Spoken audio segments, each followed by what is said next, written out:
Welcome to the funnel effect. आज हम web performance की दुनिया में एक बड़े ही इंटरेस्टिंग कॉन्सेप्ट को समझने वाले हैं। नाम है स्पेक्युलेटिव लोडिंग।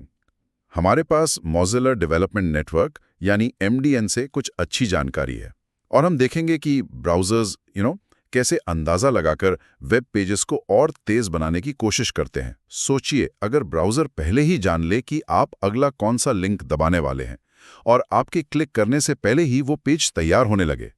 सुनने में कमाल लगता है ना? हाँ बिल्कुल। यही है स्पेक्युलेटिव लोडिंग का, आप कह सकते हैं, कोर आइडिया।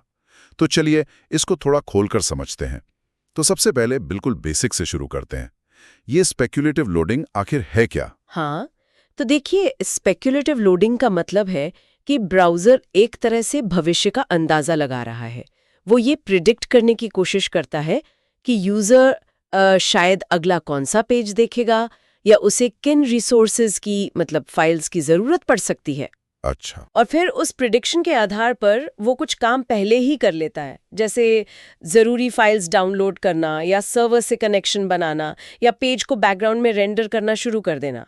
तो एक तरह से यूजर के क्लिक करने से पहले ही तैयारी शुरू। एग्जैक्टली, बिल्कुल। और इसका सीधा फायदा यूजर एक्सपीरियंस पर होता है।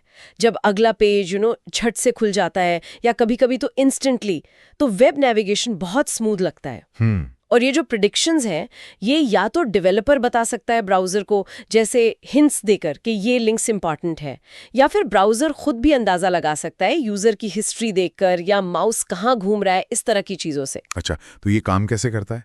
मतलब कौन से तरीके हैं जिनसे ब्राउज़र ये अंदाजे लगाता है या उन पर एक्शन लेता है? एमडीएन सोर्स में कुछ मैकेनिज्म्स बताए गए हैं। हाँ बिल्कुल। मोटे तौर पर 3 मेन स्ट्रैटेजीज हैं। पहली है प्री फेचिंग। इसमें क्या होता है कि ब्राउज़र को लगता है कि भविष्य में शायद इस रिसोर्स की ज़रूरत पड़ेगी, कोई इमेज, स्क्रिप्ट या पूरा पेज, तो वो उसे पहले डाउनलोड करके रख लेता है। ओके, सिर्फ डाउनलोड। हाँ, इसमें मुख्यतः डाउनलोड होता है। फिर आता है प्री रेंडरिंग। ये एक स्टेप और आगे है।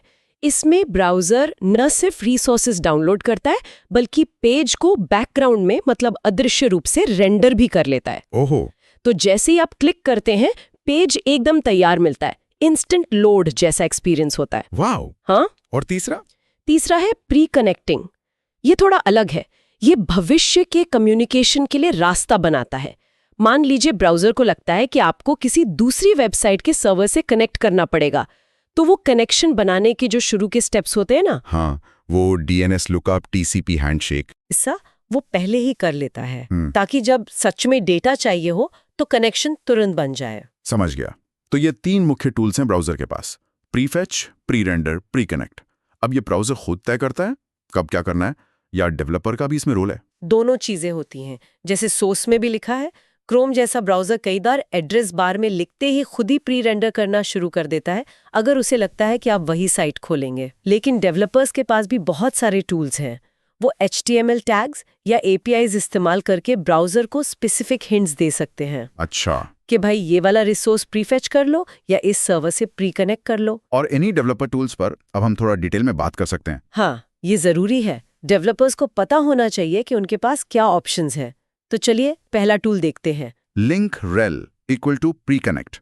ये क्या करता है? तो प्री कनेक्ट बेसिकली ब्राउज़र को एक हिंट देता है।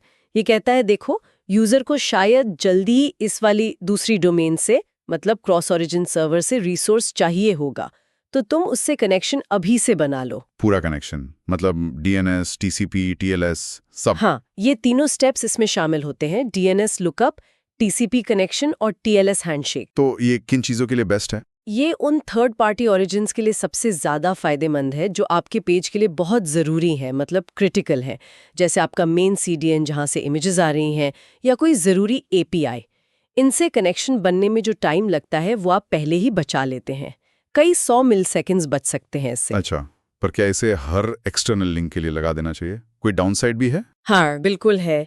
सोर्स भी सावधान करता है इस बारे में। हर प्री कनेक्ट एक नया कनेक्शन खोलता है। इसमें ब्राउज़र के भी रिसोर्स लगते हैं, सर्वर के भी। अगर आप बहुत सारे डोमेन्स को बेवजह प्री कनेक्ट करेंगे तो ये परफॉर्मेंस सुधारने के बजाय बिगाड़ सकता है, रिसोर्स वेस्ट होता है। फिर? तो इसे सिर्फ सबसे ज़रूरी हाई प्रायोरिटी वाले 2-3 क्रॉस ओरिजिन डोमेन्स के लिए ही इस्तेमाल करना चाहिए। सोच समझकर। इसे लिंक टैग के अलावा HTTP हेडर से भी भेज सकते हैं। और हाँ, अपनी ही वेबसाइट सेम ऑरिजिन के लिए इसका कोई मतलब नहीं, क्योंकि कनेक्शन तो पहले से ही खुला होता है। ठीक है, तो प्री कनेक्ट जरूरी क्रॉस ओरिजिन कनेक्शंस के लिए संयम के साथ। अगला है लिंक रेल DNS प्रीफैच। ये भी प्री कनेक्ट जैसा लग रहा है। हाँ, ये प्री कनेक्ट का ही एक हल्का वर्जन है, कह सकते हैं। ये कनेक्शन बनाने का सिर्फ पहला स्टेप करता है, DNS लुकअप। मतलब ये सिर्फ सर्वर का IP एड्रेस बता के रख लेता है। ये TCP कनेक्शन नहीं बनाता, ना ही TLS नेगोशिएशन करता। अच्छा, सिर्फ नाम पता करके रखता है। तो इसका इस्तेमाल कब ठीक रहेगा? ये उन क्रॉस ओरिजिन डोमेन्स के लिए अच्छा है जहां कनेक्शन तो चाहिए होगा, पर वो उतने क्रिटिकल नहीं है जितने प्री कनेक्ट वाले थे। या मान लीजिए आपकी साइट पर बहुत सारी दर्जनों थर्ड पार्टी डोमेन्स हैं, एनालिटिक्स, एड्स वगैरह। सबके लिए पूरा कनेक्शन बनाना शायद ओवरकिल हो, पर सिर्फ DNS लुकअप पहले से करने से भी थोड़ी लेटेंसी बच जाती है, खासकर मोबाइल नेटवर्क्स पर, जहां DNS लुकअप में ज्यादा टाइम लग सकता है। तो ये प्री कनेक्ट से कम रिसोर्स लेता है? हाँ बिल्कुल, ये लाइट वेट है और प्री कनेक्ट की तरह ये भी सेम ओरिजिन रिक्वेस्ट के लिए यूजलेस है। दिलचस्प। मतलब जरूरत के हिसाब से अलग अलग लेवल्स हैं। अब आते हैं लिंक रेल प्रीलोड पर। सोर्स कह रहा था ये बाकियों से अलग है, कैसे? हाँ, ये बिल्कुल अलग है। प्री कनेक्ट और DNS प्रीफेच भविष्य के कनेक्शंस की तैयारी कर रहे थे, है ना? हाँ। जबकि प्रीलोड का फोकस पूरी तरह से करंट पेज पर है, जो पेज अभी लोड हो रहा है उसी पर। ये ब्राउज़र को बताता है कि हे, ये वाला रिसोर्स, जैसे कोई फॉन्ट फाइल या ज़रूरी CSS या स्क्रिप्ट, इस पेज के लिए बहुत इंपॉर्टेंट है। इसे हाई प्रायोरिटी पर जल्दी से जल्दी डाउनलोड करो। अच्छा, तो ये पेज के अंदर की जरूरी चीजों को प्रायोरिटी देने के लिए है। एग्जैक्टली। जैसे ही ब्राउज़र को हेड में ये प्रीलोड लिंक मिलता है, वो उस रिसोर्स को तुरंत हाई प्रायोरिटी से फेच करना शुरू कर देता है और मेमोरी में रख लेता है। ये तब बहुत काम आता है जब कोई ज़रूरी रिसोर्स, मान लीजिए HTML में बहुत नीचे डिफाइंड है या किसी CSS या JS फाइल के अंदर से लोड हो रहा है और ब्राउज़र को उसके बारे में देर से पता चलता। प्रीलोड उसे पहले ले आता है। इसमें भी कोई कैच है, कोई सावधानी? हाँ, यहाँ सबसे बड़ा रिस्क है रिसोर्स वेस्ट का। अगर आपने कोई चीज़ प्रीलोड की और वो पेज पर इस्तेमाल ही नहीं हुई, तो आपने यूज़र की बैंडविड्थ बर्बाद कर दी, प्रोसेसिंग पावर बर्बाद कर दी। इसलिए प्रीलोड सिर्फ उन्हीं रिसोर्सेज के लिए करना चाहिए जिनके बारे में आप 100% श्योर हैं कि वो करंट पेज के रेंडर होने के लिए चाहिए ही चाहिए। जैसे LCP image, largest contentful paint वाली इमेज, या क्रिटिकल CSS जो पेज के दिखने के लिए ज़रूरी है, या ज़रूरी फॉन्ट्स। इसे भी HTTP हेडर की तरह यूज़ कर सकते हैं।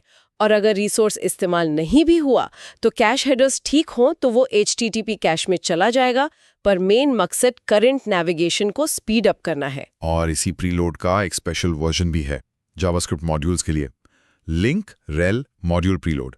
ये नॉर्मल प्रीलोड से कैसे अलग है मॉड्यूल्स के लिए? हाँ, ये प्रीलोड का ही एक स्पेशलाइज्ड वर्जन है सिर्फ जावास्क्रिप्ट ES6 मॉड्यूल्स के लिए। इसके कुछ फायदे हैं मॉड्यूल्स के केस में। पहला, आपको एज इक्वल्स टू स्क्रिप्ट वगैरह बताने की जरूरत नहीं, ब्राउजर समझ जाता है कि ये मॉड्यूल है। दूसरा, ये मॉड्यूल फेचिंग के लिए सही क्रेडेंशियल्स मोड का ध्यान रखता है, जिससे डबल फेचिंग जैसी प्रॉब्लम्स नहीं होती जो नॉर्मल प्रीलोड से हो सकती हैं। और तीसरा और सबसे इंपॉर्टेंट, मॉड्यूल प्रीलोड सिर्फ फाइल डाउनलोड नहीं करता, ये उसे डाउनलोड करता है, पार्स करता है, कंपाइल करता है और उसकी डिपेंडेंसीज को भी देखता है। मतलब वो मॉड्यूल किन दूसरे मॉड्यूल्स पर डिपेंड करता है, उन्हें भी फेच और प्रोसेस कर सकता है। ये सब करके वो मॉड्यूल को एग्जीक्यूट होने के लिए बिल्कुल तैयार करके मेमोरी में मॉड्यूल मैप में रख देता है। तो ये मॉड्यूल्स के लिए ज्यादा इंटेलिजेंट प्रीलोडर है। समझ गया। तो प्रीलोड और मॉड्यूल प्रीलोड करंट पेज पर फोकस करते हैं। अब बात करते हैं लिंक रेल प्रीफेच की। क्या ये हमें फिर से फ्यूचर नेविगेशन की तरफ ले जा रहा है? हाँ बिल्कुल। प्रीफेच का मकसद है ब्राउजर को ये हिंट देना कि यूजर फ्यूचर में, मतलब बाद में, शायद किसी रिसोर्स पर नेविगेट करेगा या किसी ऐसे पेज पर जाएगा जहां इस रिसोर्स की जरूरत पड़ेगी। ये प्रीलोड से काफी लो प्रायोरिटी का हिंट होता है। तो ये किस तरह के रिसोर्सेज के लिए है? ये ज्यादातर नेक्स्ट पॉसिबल नेविगेशन के लिए होता है, और वो भी ज्यादातर आपकी अपनी ही वेबसाइट के अंदर सेम साइट नेविगेशन। जैसे आप लैंडिंग पेज पर हैं और आपको लगता है यूजर शायद प्रोडक्ट्स पेज पर जाएगा, तो आप उस प्रोडक्ट्स पेज के HTML डॉक्यूमेंट को ही प्रीफेच कर सकते हैं, या फिर उस प्रोडक्ट्स पेज पर इस्तेमाल होने वाली मेन CSS या JS फाइल को प्रीफेच कर सकते हैं। ये स्टोरेज में प्रीलोड से कैसे अलग है? एक बड़ा फर्क ये है कि प्रीफेच किए गए रिसोर्सेज आमतौर पर मेमोरी में नहीं बल्कि डिस्क पर HTTP कैश में रखे जाते हैं। मकसद ये है कि जब यूजर सच में उस पेज पर जाएं तो रिसोर्स कैश से फटाफट मिल जाए। ये प्रीलोड से अलग है जो मेमोरी में रहता था करंट नेविगेशन के लिए। प्रीफेच बैकग्राउंड में लो प्रायोरिटी पर होता है। इसमें क्या लिमिटेशंस हैं? हाँ, कुछ जरूरी बातें हैं। पहला, कैश कंट्रोल हेडर्स जैसे नो कैश या नो स्टोर इसे रोक सकते हैं। दूसरा, आजकल ब्राउजर्स प्राइवेसी के लिए कैश पार्टीशनिंग करते हैं। उसका क्या मतलब हुआ? उसका मतलब है कि अगर आपकी साइट a.com ने कोई रिसोर्स प्रीफेच किया तो वो कैश b.com पर विजिट करने पर अवेलेबल नहीं होगा, भले ही रिसोर्स का डोमेन सेम हो। इससे क्रॉस साइट प्रीफेचिंग का फायदा बहुत कम हो गया है। हालांकि सेम साइट नेविगेशन के लिए ये अब भी यूजफुल है। और सोर्स ये भी बताता है कि प्रीफेच रिक्वेस्ट के साथ एक खास हेडर सेक पर्पस प्रीफेच जाता है। ओके, तो prefetch future same site navigation के लिए HTTP कैश का इस्तेमाल करता है। अब MDN सोर्स में एक लिंक रेल प्री रेंडर का भी जिक्र था, पर साथ में ये भी कि वो डेप्रिकेटेड है। हाँ, ये जानना बहुत जरूरी है। लिंक रेल प्री रेंडर एक पुराना तरीका था, मेनली क्रोम ने, जिससे डेवलपर्स ब्राउजर को हिंट देते थे कि किसी पेज को बैकग्राउंड में पूरा का पूरा रेंडर ही कर लो। मतलब प्रीफेच से भी ज्यादा? हाँ, काफी ज्यादा एग्रेसिव था, लेकिन इसमें बहुत प्रॉब्लम्स थी। ये JS से लोड होने वाले रिसोर्सेज को ठीक से हैंडल नहीं करता था, कैश कंट्रोल से ब्लॉक हो सकता था, कैश पार्टीशनिंग इसे क्रॉस साइट में बेकार बना देती थी, और ये बहुत ज्यादा रिसोर्सेज यूज करता था। तो अब इसे डेप्रिकेट कर दिया गया है। सोर्स साफ कहता है इसका इस्तेमाल अब बिल्कुल नहीं करना चाहिए। इसकी जगह एक नया बेहतर तरीका आ गया है। और वो नया तरीका है स्पेक्यूलेशन रूल्स API। ये क्या चीज है? सुनने में थोड़ा एडवांस लग रहा है। हाँ, ये स्पेक्यूलेटिव लोडिंग को मैनेज करने का मॉडर्न और ज्यादा फ्लेक्सिबल तरीका है। इसमें डेवलपर्स HTML में script type is equals to speculation rules tag के अंदर JSON फॉर्मेट में रूल्स लिखते हैं। इन रूल्स में वो बताते हैं कि ब्राउजर को किन URLs के लिए प्रीफेच या प्री रेंडर करना चाहिए और किन कंडीशंस पर करना चाहिए। इसे HTTP हेडर से भी भेज सकते हैं। तो ये पुराने लिंक टैग से बेहतर कैसे है? कई तरीकों से। एक तो ये सिर्फ स्टैटिक लिंक्स पर निर्भर नहीं है, आप जावास्क्रिप्ट से डायनामिकली ये रूल्स बना सकते हैं यूजर के बिहेवियर के हिसाब से। दूसरा, ये ज्यादा फाइन ग्रेन कंट्रोल देता है। आप बता सकते हैं कि लिंक पर हवर करने पर हो या माउस नीचे लाने पर हो वगैरह। और तीसरा, ये प्रीफिचिंग को सेम साइट के साथ साथ क्रॉस साइट सिनेरियोज में भी ज्यादा इफेक्टिवली सपोर्ट करने के लिए डिजाइन किया गया है। हालांकि प्री रेंडरिंग प्राइवेसी रीजन से अभी भी मोस्टली सेम ओरिजिन तक ही लिमिटेड है। ये API अभी डेवलप हो रहा है, ब्राउजर सपोर्ट बढ़ रहा है, और यही स्पेक्युलेटिव लोडिंग का फ्यूचर है। वाह, काफी सारे ऑप्शंस हो गए। चलिए इसे थोड़ा समराइज करते हैं। एक डेवलपर के लिए कब कौन सा टूल चुनना बेस्ट रहेगा? क्विक गाइड जैसा कुछ। हाँ बिल्कुल, चलिए क्विक रन डाउन करते हैं। अगर आपको सबसे इम्पोर्टेंट क्रॉस ओरिजिन कनेक्शन तेज करना है, मेन CDN API, तो link rail pre connect use करें, पर 2-3 से ज्यादा नहीं। ओके। अगर कई सारे नॉर्मल प्रायोरिटी वाले क्रॉस ओरिजिन डोमेन्स हैं, सिर्फ DNS लुकअप टाइम बचाना है, तो लिंक रेल DNS प्रीफेच हल्का ऑप्शन है। ठीक। अगर करंट पेज पर कोई high priority resource, critical CSS, font, LCP image जल्दी चाहिए, तो लिंक रेल प्रीलोड पर पक्का करें कि वो इस्तेमाल होगा।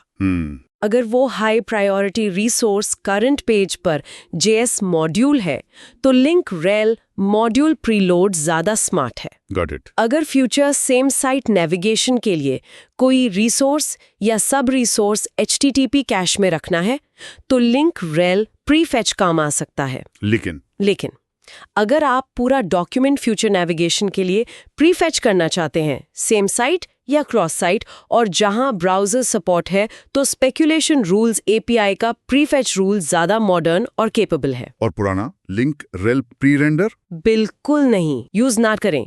डेप्रिकेटेड है, और अगर आपको फ्यूचर सेम ओरिजिन नेविगेशन एकदम इंस्टेंट चाहिए, तो उसके लिए स्पेक्यूलेशन रूल्स API का प्री रेंडर रूल है, जहां ब्राउजर सपोर्ट करता है। बस ये देख लें कि पेज प्री रेंडर करने के लिए सेफ है। ये काफी क्लियर हो गया, धन्यवाद। हाँ, और सबसे जरूरी बात जो सोर्स बार बार कहता है वो ये कि इन फीचर्स का इस्तेमाल स्ट्रेटेजिकली होना चाहिए। आंख बंद करके सब कुछ प्री फैच प्री रेंडर करना परफॉर्मेंस बिगाड़ सकता है। ये यूजर का डेटा, बैटरी, डिवाइस रिसोर्सेज सब खर्च करता है। ओवर स्पेक्यूलेशन नुकसानदेह हो सकती है। सही टूल, सही जगह, सही प्रायोरिटी, यही की है। तो कुल मिलाकर आज की इस बातचीत से मेन टेकअवेज क्या हैं, क्या चीजें हैं जो हमें याद रखनी चाहिए? हमने समझा कि स्पेक्युलेटिव लोडिंग क्या है। ये वेब को तेज बनाने के लिए ब्राउजर की एक प्रिडिक्टिव टेक्निक है, अंदाजा लगाकर तैयारी करना। हमने अलग अलग टूल्स देखे, प्री कनेक्ट से प्रीफेच और प्रीलोड तक, और ये भी जाना कि स्पेक्युलेशन रूल्स API कैसे इस फील्ड में नया स्टैंडर्ड बन रहा है, पुराने लिंक रेल प्री रेंडर की जगह लेकर। और सबसे जरूरी बात कि ये पावरफुल टूल्स हैं, पर इनका इस्तेमाल परफॉर्मेंस गेन्स और रिसोर्स एफिशिएंसी के बीच बैलेंस बनाकर करना होगा। ये कोई मैजिक वॉन्ड नहीं है, इन्हें सोच समझकर इस्तेमाल करना जरूरी है। और यहाँ एक सोचने वाली बात भी आती है, जो शायद सोर्स में डायरेक्टली नहीं है, पर इन टेक्नोलॉजीज के फ्यूचर से जुड़ी हैं। जैसे जैसे ये प्रेडिक्शन टेक्नोलॉजीज और ज़्यादा एडवांस होंगी, शायद AI का इस्तेमाल करके, तो परफॉर्मेंस बढ़ाने के लिए हम यूजर प्राइवेसी और डेटा यूसेज के साथ कितना ट्रेड ऑफ करने को तैयार होंगे।